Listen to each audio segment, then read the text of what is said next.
సిగ్గు శరం లేకుండా గాలిపూజ ఎవరు గాలిపూజ వచ్చింది 151 ఆయన తొడలు కొట్టి ప్రజలకు దండం పెట్టి కనిపించిన చోటల్లా నెత్తిని రుద్ది కోపరి మూలం ఏదో నిలబడుకుంటే ఈ బుద్ధు ఇది ఈ పరిస్థితి దిక్కు లేక ఈదులో వేసినారు. మాతో మా నాయకుడిని కాషాయం పెట్టి గాలిపూజ ఎవడు గాలిపూజ లేచింది? మైక్ ఉంటే తప్ప మాట్లాడలేడా? ఆడికి వచ్చి మా అసెంబ్లీలో ఆయన చెప్తాడు ఎవరు సమస్య ఉంటే వాళ్ళు పోవాలని. కాదండి ఏమండి వెళ్తే ఎంతమందికి ఒకసారి వ్యవస్థ కదిలింది. మీరు మాట్లాడండి, మీరు వర్క్ షాప్ తీసుకోండి, మీరు మాట్లాడతారు. ఈ 5 సంవత్సరాల్లో 100 రకాల రోజుకు ఒక 1000 రకాల డీవియేషన్ చేసిన మీ స్పీచ్లు నా దగ్గర ఉన్నాయి. అయ్యే మాకు ఇన్స్పిరేషన్. ఒక మనిషి ఇన్ని రూపాయలు ఇన్ని మాటలు మాట్లాడారు. అప్పుడు మీ పౌరుషాలు నిలబడి 19-24 మధ్యలో శూన్యంగా గెలిచారు. అప్పుడు ఈ పౌరుషాలు ఏమయ్యాయి? మీరు అలా పోరాటం చేయబట్టే గెలిచారు. అది చెప్పండి. ఓసరి వీళ్ళు నవ్వుకుంటుంది నిన్ను చూస్తే. నేను పెద్దల్ని గౌరవిస్తా. ఓసరి వీళ్ళు కూడా నవ్వుకుంటుంది నిన్ను. అదే ఈ పార్టీకి ఆ పార్టీకి లేదనకుండా ఎందుకు సార్ ఆ కంటశోష? రోజు వచ్చి ఏ పార్టీకి ఏం నీకు ఆ కష్టం?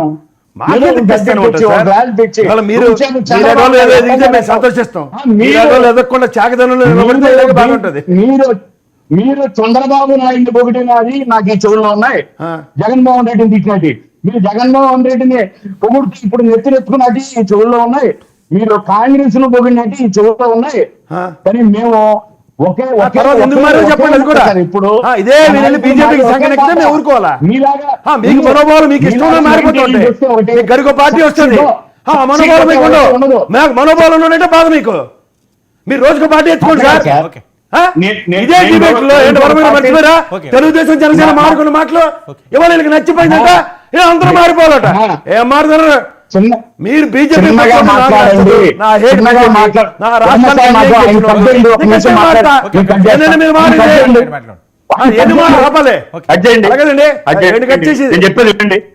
మాట్లాడుతున్నాను.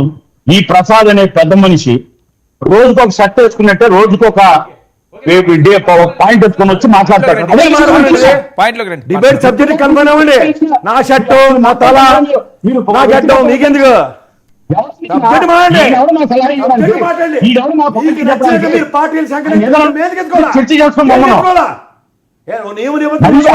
రాష్ట్ర ప్రయోజనాలు కనబడవా?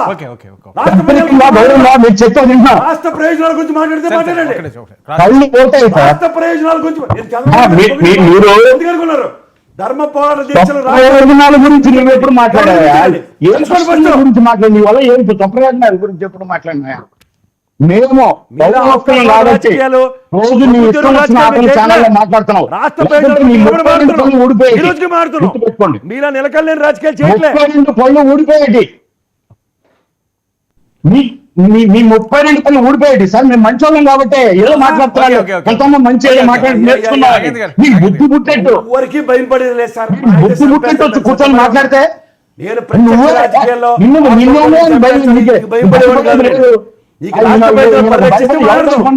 నేను చంద్రబాబు దీక్షలు చేశారు. బీజేపీకి అనిపించారండి. ఈ చక్కదనాన్ని ఈ శుద్ధాన్ని ఈయన భయపడమని మేము చెప్తున్నావా? పర్సనల్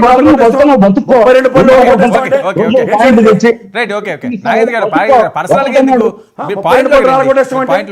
100 సార్లు నేను మాట్లాడేటప్పుడు వస్తే నేను చాలా గౌరవిస్తాను.